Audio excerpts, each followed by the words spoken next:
माँ की सबसे अच्छी दोस्त एक खूबसूरत चाची है। सिस्टर डैन और सिस्टर युन एक ही कंपनी में काम करती थीं और वे बहुत अच्छी बहनें हैं। 44 वर्षीय सिस्टर डैन का एक खुशहाल परिवार है, एक योग्य पति और कॉलेज में एक सुंदर बेटा।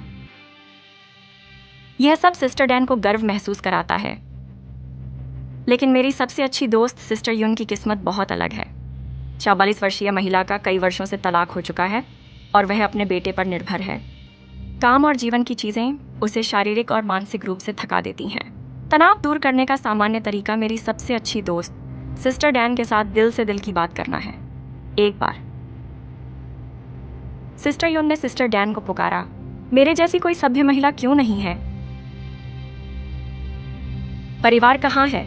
सिस्टर डैन ने सिस्टर युन को सांत्वना दी, ठीक है बहनों, अब से हम इसे अपना घर मानें। मेरे घर अतिथि बनकर आओ।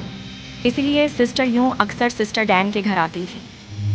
सिस्टर डैन सिस्टर युन के साथ किसी बाहरी व्यक्ति की तरह व्यवहार नहीं करती है। इस अवधि के दौरान सिस्टर डैन के पति काम में व्यस्त थे। सिस्टर डैन अक्सर अपने पति की मदद करने के लिए स्टोर पर जाती है। बहन युन घर पर टीवी देख रही है, अपनी अच्छी बहनों के घर आने का इंतजार कर रही है। उस गर्मी में सिस्टर डैन का बेटा ज्याओफिंग विदेश में पढ़ रहा था। जब मैं छुट्टियों से घर लौटा तो मैंने दरवाज़ा खोला और देखा कि आंटी युआन घर पर अकेले टीवी देख रही हैं। सिस्टर युन मुस्कुराई, आकर्षक और भव्य। यह 19 वर्षीय लड़का थोड़ा उत्साहित महसूस कर रहा था। ऐसा कहा जाता है कि 40वें वर्ष की महिलाएं बहुत आकर्षक होती हैं। हालांकि सिस्टर युन एक तलाकशुदा महिला है, लेकिन वह अपना ख्याल रखने में बहुत अच्छी है। तो भले ही मैं 46 साल का हूँ, लेकिन यह बिल्कुल भी दिखावा नहीं था। जब ज्याओफिंग ने अपनी चाची की फैशनेबल और सेक्सी उपस्थिति देखी, मेरे हृदय में प्रेम उत्पन्न होता है कि बाद से ज्याओफिंग हमेशा सिस्टर युन के करीब आने के लिए बहाने बनाती है। सिस्टर युन, जो कई वर्षों से अकेली है, धीरे धीरे मुझ में ज्याओफिंग के लिए एक अजीब भावना विकसित हुई। बहुत लंबे समय तक अकेले रहना। दोनों के बीच रिश्ते भी तेजी से गर्मा गए।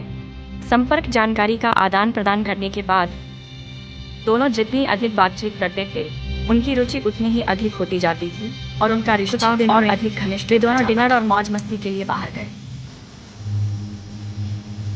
कुछ देर साथ रहने के बाद ज्याओफिंग जल्दी से अपनी चाची युन की अनार की स्कर्ट के नीचे गिर गया। सिस्टर युन छोटे पिल्ले की प्रेम ज्ञानोदय शिक्षिका बनी। दोनों अक्सर डेट के लिए होटल जाते हैं और प्यार से बातचीत करते हैं। सिस्टर युन जल्दी ही अपने सबसे अच्छे दोस्त के बेटे की प्रेमिका बन गई और ज्याओफिंग भी सिस्टर युन को ताज़ा और रोमांचक प्यार और सिस्टर डैन को अभी भी अंधेरे में रखा गया था। मुझे लगा कि वे आमतौर पर बहुत करीब थे। ये सिर्फ बड़ों की छोटों के प्रति चिंता है।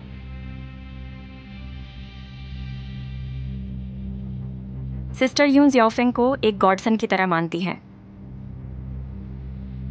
धीरे धीरे बहन युन शायद ही कभी अपनी बहन के घर जाती गंतव्य और उसका बेटा सिस्टर डैन को थोड़ा अजीब, क्या होगा इसकी चिंता करो।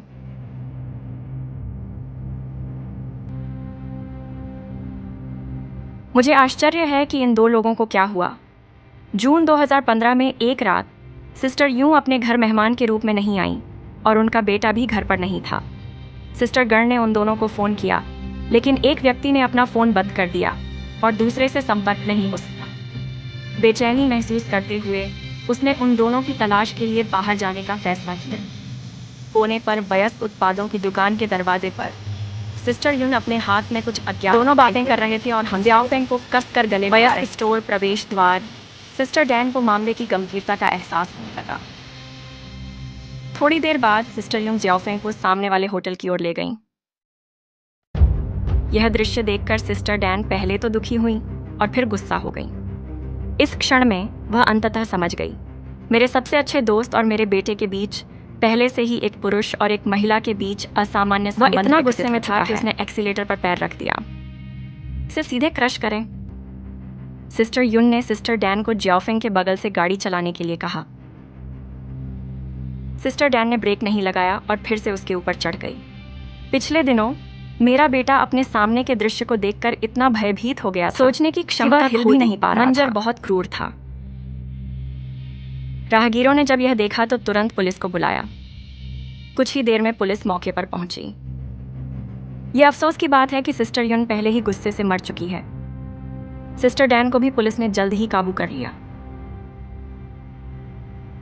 यदि सिस्टर डैन को उस समय सिस्टर युन के बारे में पता चला, चियाओ फेंग के प्यार में पड़ने के बाद वह अपने बेटे के विचारों का सम्मान करने में सक्षम हो गया। सिस्टर युन के साथ संवाद करने और समस्याओं को हल करने में सक्षम, शायद कोई अच्छा परिणाम मिलेगा। मेरी सबसे अच्छी दोस्त बेचैन है और उसका बेटा ईर्ष्यालु है। सिस्टर डैन का आवेग। इसके अलावा पति के पास परिवार की देखभाल के लिए समय नहीं है। अनेक कारकों के कारण ये त्रासदिक है। प्रत्येक परिवार कड़ी मेहनत से जीता है। मुझे आशा है कि हर कोई अपने परिवार का ख्याल रखेगा और ढेर सारी शुभकामनाएं दीजिएगा। अधिक संवाद करें और कम आवेगशील बने। वीडियो को लाइक करें, कमेंट और फॉलो करना याद रखें। धन्यवाद।